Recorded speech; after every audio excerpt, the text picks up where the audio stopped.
kw'emitwe emikulu ngenda kudda tugatandikirawo wennyini.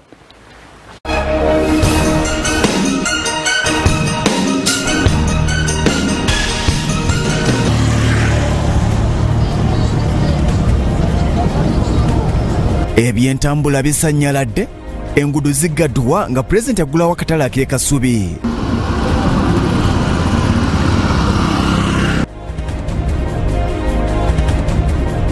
Olw'ensonga nti abasinga obungi babadde balinga bajjula mu bitundu mu bakolera. Ensi teyeebaka, munnamuleeta Omusebbunga wakulambuza ekibuga London, emirimu gikwaza okubeera nga bangera ote okujjuliriza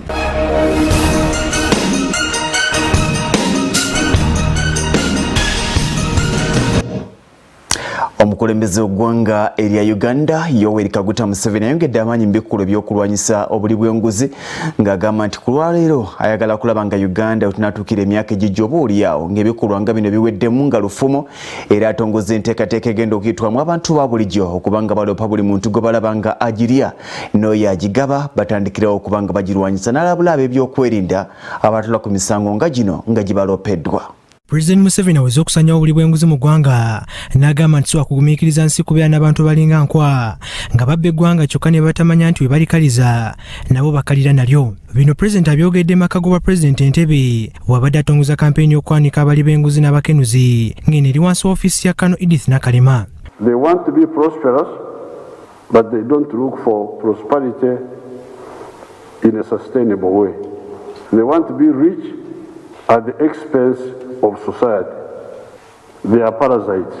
President agambye nti abakenuzi baagala okubeera mu bulamu bulungi kyokka n'abanokola ekyawandiikibwa omuli n'ekirago ekigaana abantu okubba wabula balafubanire kimu kukolerera ggulu. You should do good things so that you go to heaven. It's a bit opportunistic because you do it so that you don't go to Gehenna, which I think is quite opportunistic. It is wise that you work for prosperity but in a clean way. Ayogedde ku byafa by'obukenuzi n'obuli bw'enguzi byagambye nti byatandikire mu biseera by'abafuzi b'amatwale naawe ekyokulabirako ky'omugenzi Kaguta kitaawe gwe baawanga eddagala ly'ente okuzigema kyokka nga mpaawo bumanyirivu bwe yalina. Because the colonial system here was not based on the population. It was planted on top. But for us, our justice starts with the people. It is from below, it's not from up. So that's what you should know. President ayogedde ku kyatandisa okulonda kw'abakulembeze b'amagombolola ba LC3 nga kwali kutuuka ku balonzi era n'ategeeza nga bwe yayagala okwawula ensonga z'obukenuzi okuva mu kitongole ky'abambega ba poliisi ng'alaba nga bagirya bagezigezi. The idea was let the people elect their own voice. Why don't the people have their own permanent voice whom they have elected themselves? That's how we got this duo Gombolola Chief LC3. Mu kiseera kye kimu President aliko amagezi gawadde abali mu kulwanyisa obukenuzi n'abalabula ku bagezigezi ababayingiramu ko n'obuteesiga muntu yenna. Because as soon as you start, the thieves come and infiltrate you. They take over. The one you said to investigate is actually, that's the problem you have now. When people steal your millet at night and in the morning you make alarm, they stole my millet. Then the ones who stole the millet are the ones who come. President alaze obunafu obuli mu kitongole ekiramuzi era n'awagira n'ekyokutta abantu ababaliko bye basse kubanga babeera basasuddwa bulungi ku kye baakola. Somebody does something wrong to me, he must be punished. You kill, you die. This is our concept of justice. With the Africans. You kill my brother, I must kill you. Mu kusooka Kano Nakalema anjulidde President lipoota ku byatuuseeko obukyanga akakiiko ke n'agamba nti balina n'okununula ensimbi z'omuwi w'omusolo ezisoba mu buwumbi 250 nga zaakawumbi kamu n'obukadde 7 zaanunuddwa abantu 153 babatutte mu kkooti saako ebiwerako bye batuuseeko. Working with the police, State House Anti-Corruption Unit has also arraigned 153 persons before courts of law. Out of these, 123 officials have been interdicted from public service and 19 have already been convicted and sentenced. Kanuna Kalima oluvannyuma alambise bye bazzaako wamu n'okulaga olugendo lwe baliko. Bakiyita a corruption free Uganda starts with me. Nti Uganda etalimu bulyake n'enguzi n'obuli bwa nguzi etandikana nange naawe. Atulagidde tatusabye ffe beyawa ofisi zino nti tukwataganire wamu n'omuntu wa bulijjo tulwanyisa obulyake. Akuli abalamuzi mu kkooti enkulu Flavia Nzenja ategeeza nti bayongedde ssente ebikosebwa ko n'abalamuzi mu kkooti ewozesa abakenuzi kibasobosese okwanguya obuweereza. Strengthen the internal auditor general's function, which is to identify risks in ministries, departments and agencies and local governments, and to strengthen systems, thereby narrowing opportunities for corruption. Bikusakiddwa Mutebi Robert ne Kasire Dennis, Salt TV, Omunnyo. Ensimbi ez'obuyambi buwumbi na buwumbi ezaava mu kago gw'amawanga ga Bulaaya okujja mu ggwanga lya Uganda okubuula ebyenfuna bya Uganda ebyalabika nga bitaaguddwa ekirwadde ekya COVID-19 zibizadde. Ababaka ba Paalamenti baagala omukulembeze w'eggwanga Yoweri Kaguta Museveni aveeyo alage embalirira ku nsimbi zino baazikozesa ki era zayamba abantu ki abatuufu. Era mu Paalamenti y'eggwanga olwaleero ennongoosereza abakulu mu kitongole ky'ebigezo ekya UNEB ze baagala okussa mu mateeka zikyayindo mulina okuba nti baagala omuti akwatibwa nga by'ebigezo asibwe emyaka 10. No, give me time. She's not in bad faith. Give me time, please. I'm developing my point. Wabadde okusukwa omugwa wakati wa Nampala Government Ruth Nankabirwa saako n'omubaka Paalamenti w'amasekati ga Kampala Muhammad Nsereko ku nsimbi ezigenda maaso n'okusabibwa abasuubuzi bannannyini bizimbe. Mu lutuula olubadde olunaku olwaleero Nsereko asoose okutegeeza Paalamenti nga bafunye okwemulugunya okuva mu basuubuzi ab'enjawulo bano abatuuse mutegeeza ng'emirimu gibalemye olw'okubasaba ensimbi ez'emyezi 3 gye tukubye emabega ekyo nga badde tebalina kye bakola. And evictions is in form of landlords putting new padlocks on tenants' shops. If I may recollect, His Excellency the President, during the issuance of the COVID guidelines, clearly stated that he had halted evictions of all tenants until he comes back to give another any other form of directives. Trying to balance out. We need revenue, we need taxes from water, from electricity, but again we are saying let wananchi not pay because of the obvious problem. Also remind the government about the money that came from the EU to support COVID-affected nations. We want to know how that money has been spent. The money came from the EU to support COVID-affected nations as a grant. We want to know where it is going. In the meantime, collection of property rates in Kampala, at least, should be suspended until the environment is economically permissive for the same. We need a solution, we need an instrument, we need written directives. We need written directives. Wano wasinzidde n'asaba akakiiko akalonda okuba nkakakalaba emirimu gino kabenga kavayo kategeeze Paalamenti ensonga eno weetuuse kubanga kyakyasabibwa Paalamenti emyezi 3 emabega nti ensimbi zino gavumenti egenda kubanga eyimirizza okusasula amagoba ku mabanja agabanjiwa abasuubuzi era nga kino kibadde kino kubanga kiteekebwa mu nkola. Millions of dollars tebasobola ziraga.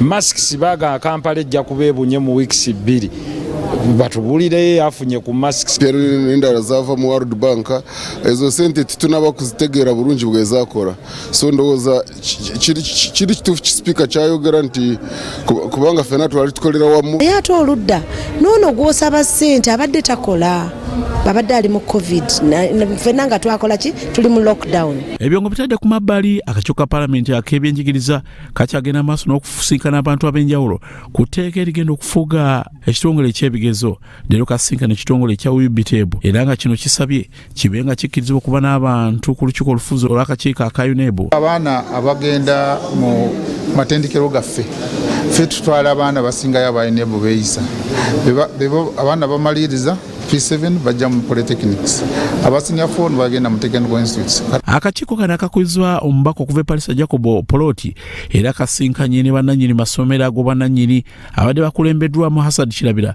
Ono ategeezezza nga mu kaseera kano basaba ate etteeka erikwatagana ku kubonereza omuntu yenna ababbye ebigezo bikomenga ku ye yekka so singa essomero naddala okuggalawo ssenta namba. Kubanga mu byonna byeyogerako teyeewa buvunaanyizibwa okukuuma bigezo. Kyetulowooza nti kirina okutunulibwa nga kikulu kuba kyekivaako obubbi bw'ebigezo. Buyo ekiteeso kyayo kiri nti ezo zokka zeerambise ze zirina okuggibwa ku muzadde. Kituufu naye we twetaagamu ennongoosereza waliwo ebyo bye tukozesa ebirala okugeza tukozesa internet. You know the kind of pressure that parents and students and particularly private schools have. Kuraso TV, nze Grace Girinya, Nelia Sajabi, Omunnyo. Ekibuga ky'ebyobulambuzi ekya Fort Portal Tourism City abantu batandikidde mu kwekalakasa nga bawakanya embeera enguudo ezimu gye zikolebwamu bagamba nti enfuufu ebatta kyokka nga kampuni yakwasibwa omulimu gw'okukola oluguudo luno kasita yajjako okukola nsi omukadde n'ereka nga teyiyeemu wadde otuzi okubanga ekakanya embeera. Baagiwa emyezi 3 okubanga emaliriza bali myezi 5 mpawo omulimu we gwatuuse. Fort Portal babadde mu kwekalakasa nga mu kibuga Kampala ekizimbe ky'Seroma kiggalwa era mbeera y'emu abasuubuzi baganya okukwatagana omugagga ku nsimbi eza parking. Abasuubuzi mu kibuga Fort Portal beekalakasiza naddala bakolera ku luguudo Kaboyo ne Ruhandiika nga bawakanya enguudo zino ezijjudde enfuufu. Bagamba enfuufu eno ateggwera mu bye batunda kwe kusitukiramu ne baziggala mu busungu. Enguudo zino zalina okuggwa mu bbanga lya myezi 4 nga baatandika okuzikola okuva mu Maachi naye tewali kikyuse. Etutu yatuira ntugiria nk'ebyokulya salino okulya tukyalya kugira etutu yonka. Abatuuze baganye n'emmotoka ereeteddwa okufukirira amazzi mu nguudo nga bagamba nti wakuyita akaseera katono enfuufu esituke.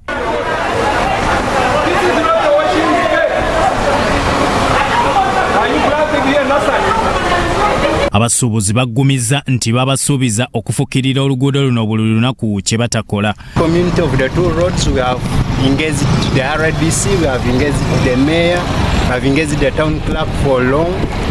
They have been promising us to work on the road but all in vain. We went ahead and wrote to them through our lawyers, Katebwa, Lawyer Hawe and Victor. We gave them a notice of 1 week. Which elapsed but they didn't do anything. Kintuwire Muhanga, meya w'ekibuga Fort Portal, agamba akanyamberege kavudde ku coronavirus wamu n'obutaba na nsimbi. We had thought beginning March to this time the above mentioned roads would be completed. But of course we've been having a number of challenges that people must appreciate. One, we started as soon as we started on the construction and rehabilitation of these roads. The country actually was hit by COVID-19. Wabula ye ahimbisibwe Innocent avunanyizibwa ku by'ekikugu mu kibuga akakasiza nga Ministry y'ebyenfuna bwe yabalagidde baggulewo akawunti kubagenda okubasiza ensimbi ezidduka nnyo emirimu. I want to assure the business community that the dust is about to go and I really want to feel sorry for the dust that could have affected their businesses, but it was out of compromise. Ateyo mu kibuga Kampala abasuubuzi abali mu bizimbisibwe Nakasero ku kizimbe ekya Seroma babasibidde ebweru nga baganya amateeka ag'okusasulira emmotoka ze bayingiza. Poliisi eyiiriddwa mu bungi era abasinga babadde bali bweru nga balinda ekiddako ate abalala nga bali ku ssimu.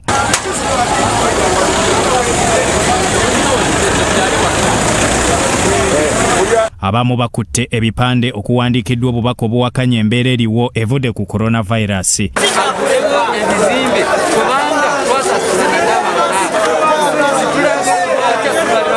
Amakubo ge tubadde tuyingiriramu okugenda ku maduuka agali mu ndeeri ate bagataddemu parking tusasule omuntu.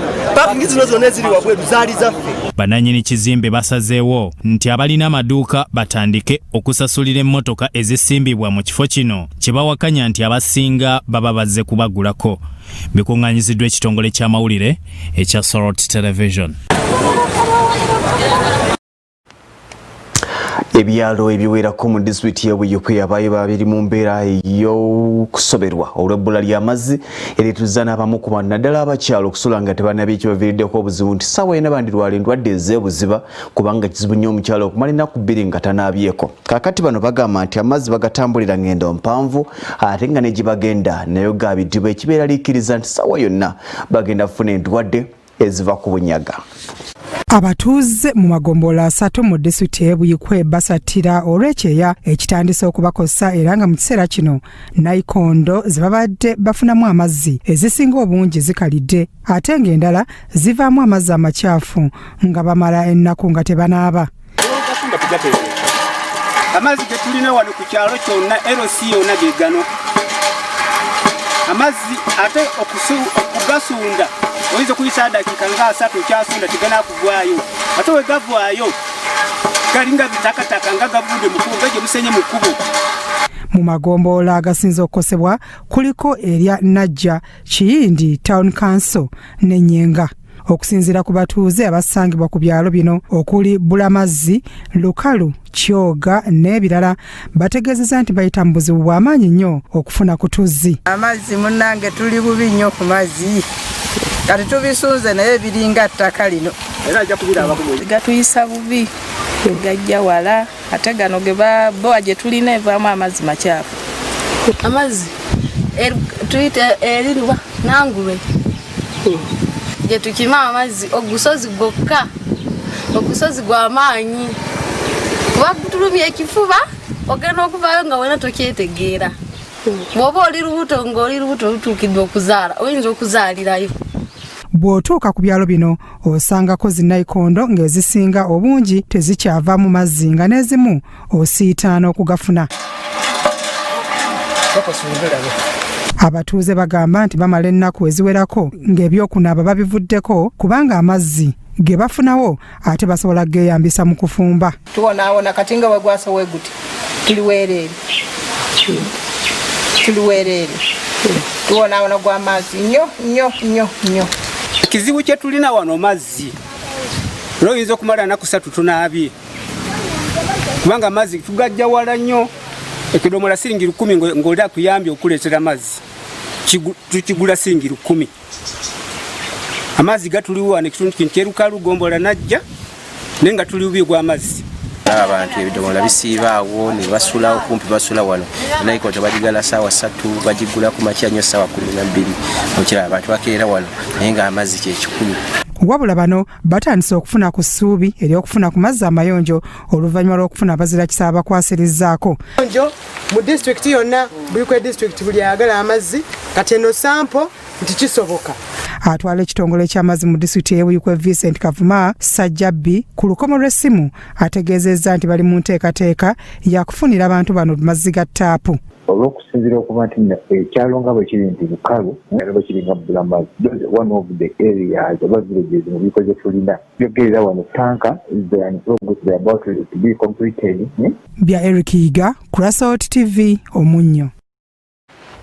Yembeera bw'otunuulira mu mawanga ag'enjawulo gakoseddwa ekirwadde ekya COVID-19 ekyatandika omwaka oguwedde 2019 nekirangirirwa omwezi ogwa Ntenvu ennaku z'omwezi zalinga 3.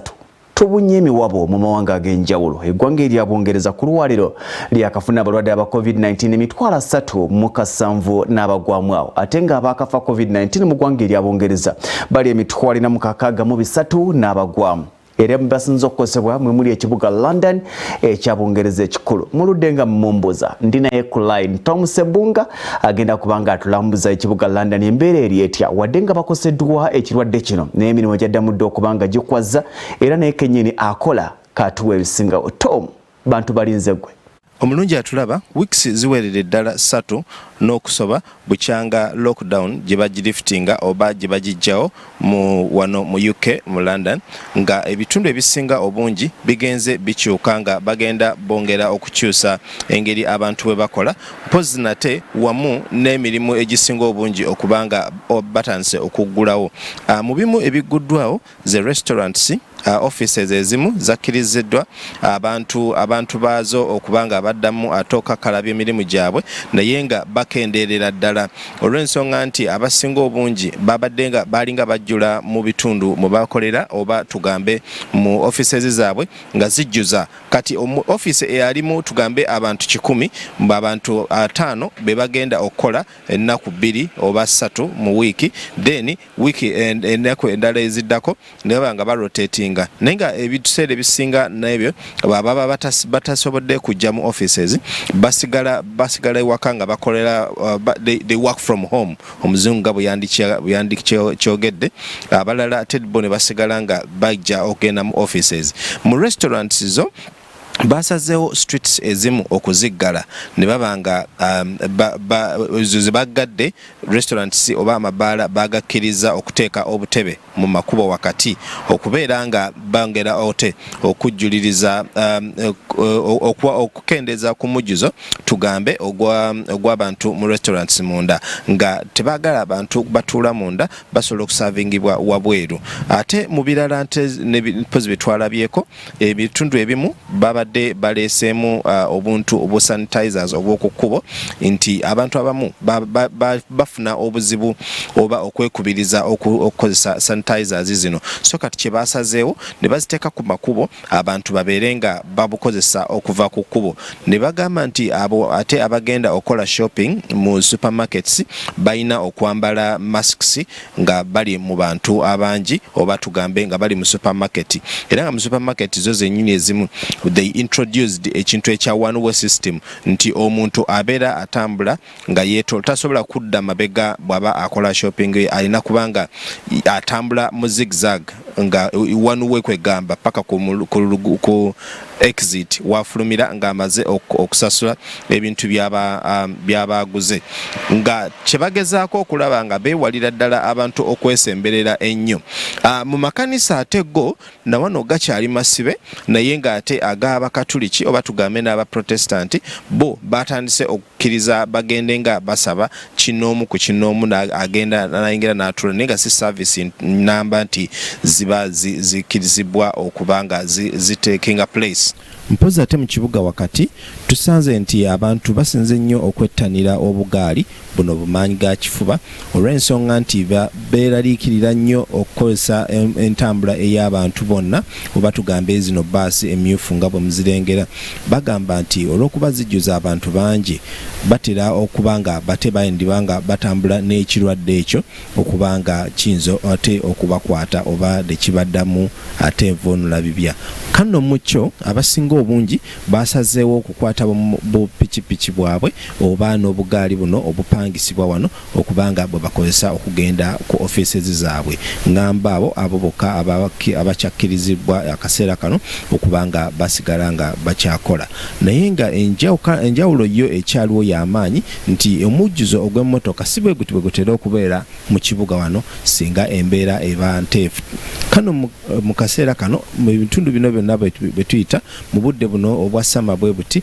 muba mujjudde abatambuzi baba bangi naye era paka nakati tiwannaba kubaawo bogamba nti banti batandise okujja okuyingira mu kibuga London tuzze tukuyisaayisa mu bitundu bino nga emabega wali eri okulaga ekibuga kino bwe kyali kisirise okwawukanawoko n'ebbanga eriyise tugambe mezi ng'ebiri emabega akaseera kano tulaba nga ate mulimu ku bantu abatonotono ababadde bakomyewo abajja batambula nga bagenda balambula katino kino kyafuuse ekyobulambuzi ate eri abo ababeera mu kibuga kino kyennyini ba London olw'ensonga nti bangi babadde nga abamu tebatuukangako na mu kibuga wakati London nga babeera eyo mu byalo kwegamba basazeewo baveeyo nabo bajje beerambulye ku kibuga nga tekinakuddamu kujjulamu balambuzi abo nno bonna boolaba ano be bantu nga bantu ba bulijjo be bano abatuuze ab'omu areas ezitali zeewala okuva ku London oba n'abo mu London mwennyini abasazeewo bajje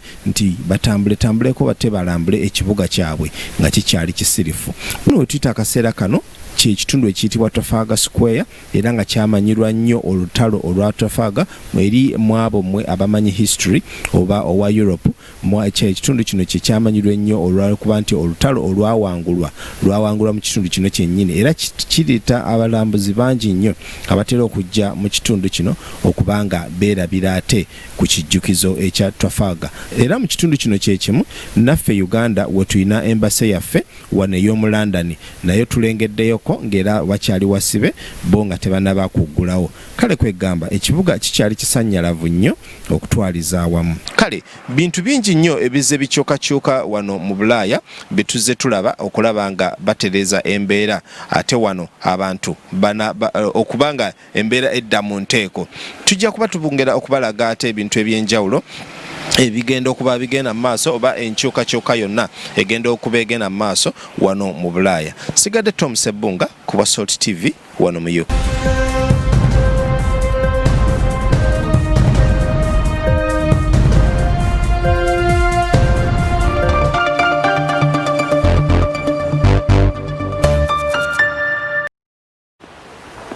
Mbakulisayo mukomulamu ekitundu ky'okulikyandise n'emboozi y'ebivumbudwa tukuleetedde akabinja k'abafeera abali mu kibuga ky'eggwanga ekikulu Kampala n'ebitundu by'eggwanga ebirala bagaggawadde bazimbye amayumba emmotoka bavuga nsajja gye baagala gye bagenda amawanga bagatambudde naye ng'ensimbi mwe bagaggawalidde n'okuba nga mubeegomba emabega waazo zijjudde ebikolimo oluusi na musaayi gw'abantu.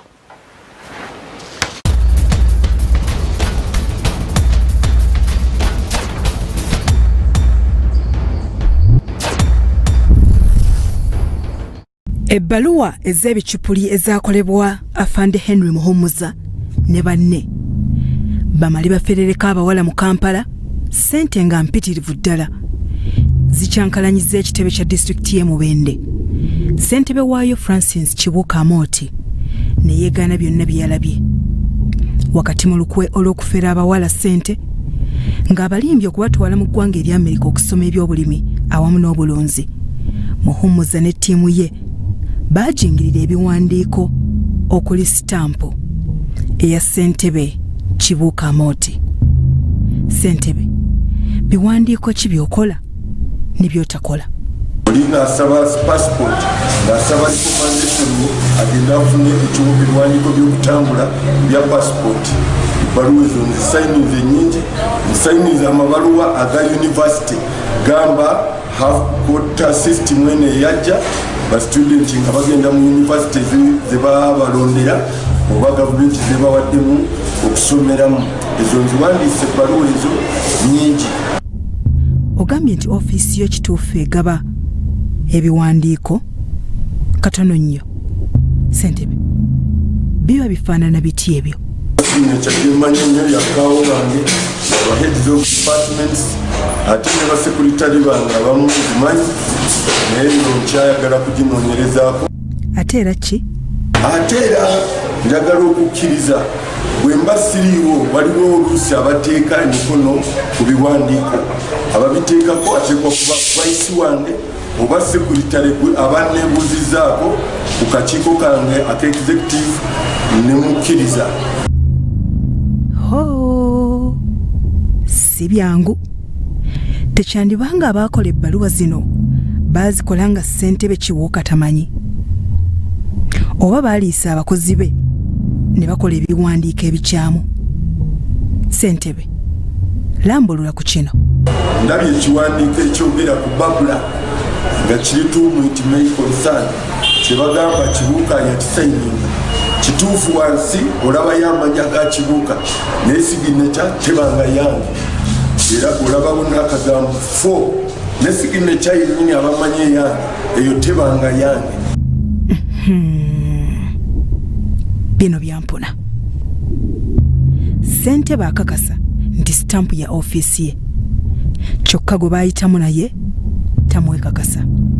Simanyi ani gwe yakozesa mu ofiisi yange sitampu yo ya ofiisi yange. Kati ku nsonga eno ogambye ogenda kukola ki mukulu Kibuuka? Ekyo kijja kubanga nkibuuza sekuritale wange oba vice chairman gyentera okulekera ofiisi yange naye vice wange bw'abanga yawandiise ateekako Seifu Magezi Nsereko nga vice chairman. Ogambye tokolangako ki?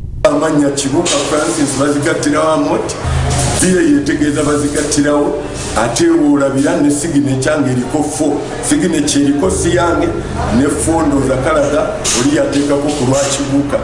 Katono nnyo Ssentebe, olowooza omukono guliko gwani? Sigine kyezimusize kanyanga nnyo wasigine kyagemanyi nnyo yakaawo bange aba heads of departments ate ne basekuritale bange abamu zimanyi naye nkyayagala kuginoonyerezaako. Kati byonna obirabye, wa awatuufu wogenda okutandikira ku bufere buno Ssentebe?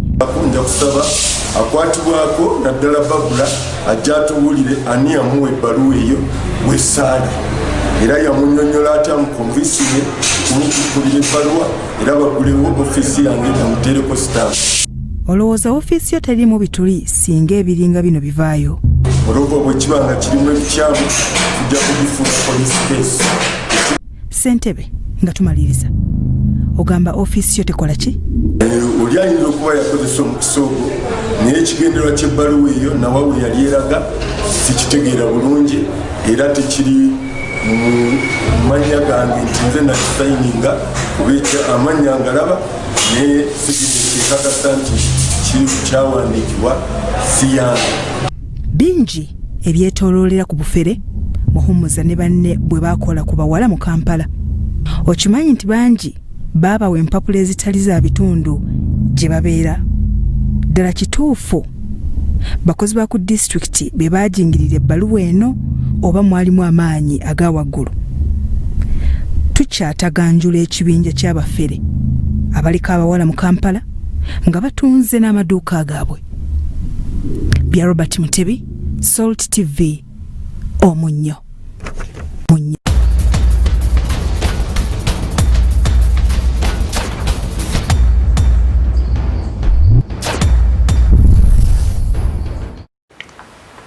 Bw'obala abantu abamenyese abafudde n'abo abakoseddwa olw'okutomerwa emmotoka ne ppikipiki olw'okukolera mu kkubo wakati mu katale ak'e Kasubi be bangi abasinga baddusiddwa mu ddwaliro ery'e Mulago ate abandi baddusiddwa amalwaliro agaliraanyeewo. Ekizibu kino oyinza okugamba nti oba oliawo kifundikiddwa kiyinza obutaddemu kulabikako olwaliro. Omukulembeze w'eggwanga erya Uganda Yoweri Kaguta Museveni aguddewo mu butongole akatale ak'e Kasubi akazimbiddwa wansi w'ekitongole kya KCC ekitegeeza nti bonna abadde bakolera ku luuyi olw'ekyemmanga bagenda kukolera mu katale okusobosa oluguudo okubanga lugaziyizibwa. Abakedde okuyingira ekibuga n'abakifuluma nga bakozesa oluguudo lwa Kampala Hoima bakaluubiriziddwa ekuba bwe liggaddwa eri ebidduka ng'omukulembeze w'eggwanga Yoweri Kaguta Museveni aggulawo akatale k'e Kasubi mu divisioni y'e Lubaga akazimbibwa mu ngeri ey'omulembe.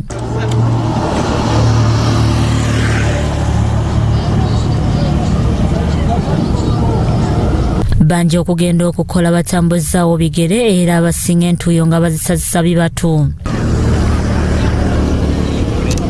Buli enguudo ezigatta ku nkulungo ya Northern Bypass ennamuŋŋoona ziggaddwa era abatambuza ebigere babadde bakkirizibwa okuyitawo wabula nga nabo babalonderamu ebifo ebimu.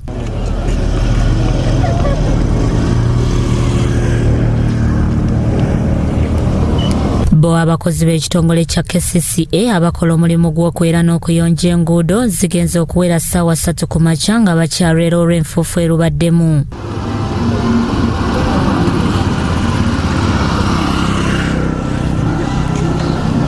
Wabula emmotoka z'ebyokwerinda zibadde zeetala mu kiseera ng'omukulembeze w'eggwanga atongoza akatale kano.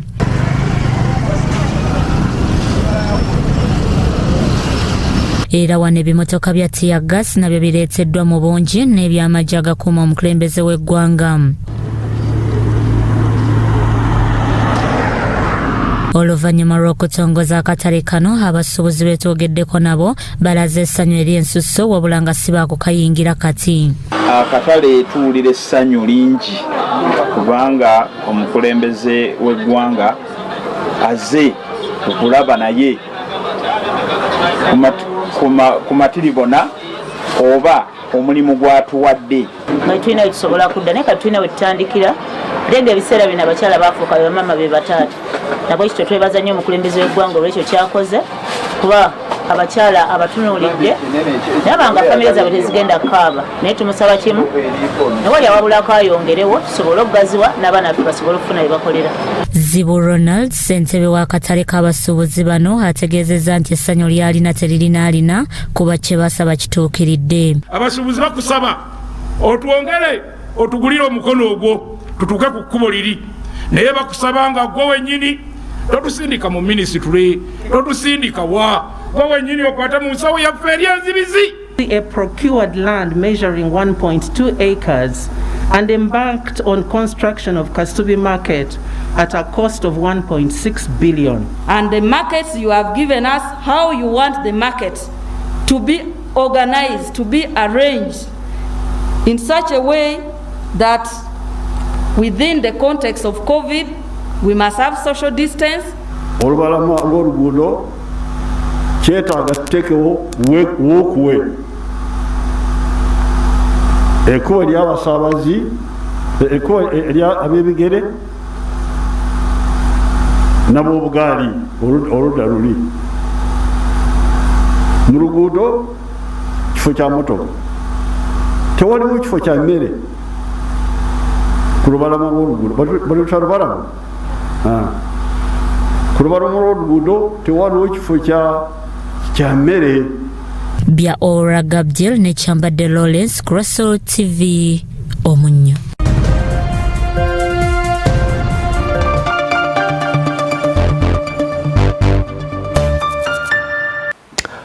Gyebuvuddeko ekibiina ekiddukanya omuzannyo gw'omupiira mu ggwanga lya Uganda ekya FUFA kyayimiriza ezimu ku akademi olw'okuba nti tezituukiriza bisaanyizo era nga mu bibaali beetaagamu kuba nti buli akademi egwanidde okubeera n'ekisaawe ekyayo weetendekera abaana bano. Kakati n'abamu tebalinze kwongera kubanga basibwako ekkoliga eddala basazeewo okubanga beeteekateeka mu kaseera kano bagende okuddamu okuyitibwa ng'ebisinga oboolyawo babirina.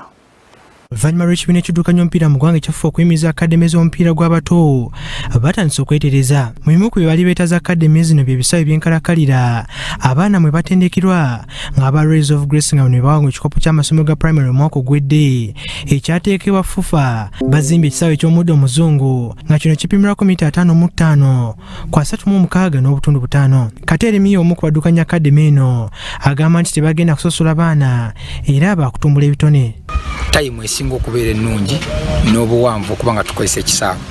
Tugenda ku luli tubaye tufunamu obuzibu nti bwe twetagisa okukozesa ekisaawe kino ng'ekya ttaafu nga tugenda mu futsal league tuba tulina kweyazika ku kyanjeru naye kati oluvannyuma lw'okuba nti twafunye ekyaffe of course tuba tulina okikozesa nti kyaffe era nkakasa nti tuba tulina oteekawo ebyenjawulo. Hamza Lutalo amyuka omutenesi wa ttiimu y'eggwanga ey'abalonso emyaka 2 era nga naye omu ku batenesi b'akademi eno agamba nti omutindo gw'abaana buno gwa kusituka kubanga ebintu nga bino bakutandika okubira aba ku myaka emito. Bulamu ngene jakuba batendewo ekintu ekipya ku ssomero bina bene badde bakyali baana bato bakyasobola okuyiga sisobola kugamba nti nodde bagenda bayize kuba era ne bayiga tubazimba buzimbe okubeera nti bakola ki batuukiriza ebigendererwa byabwe naffe okutuukiriza ebigendererwa byaffe nga bakooki okubeera nga bakola ki beeyongerayo okutuuka ewala. Ng'oggyeko okwangula empaka z'amasomero z'omwaka ogwedde Rays of Grace bakwata kyakubiri mu mpaka za Kabaka Cup ez'abaana abalonso emyaka 16 mu za Airtel Rising Stars masekati g'eggwanga bakwata kifo kyakuna.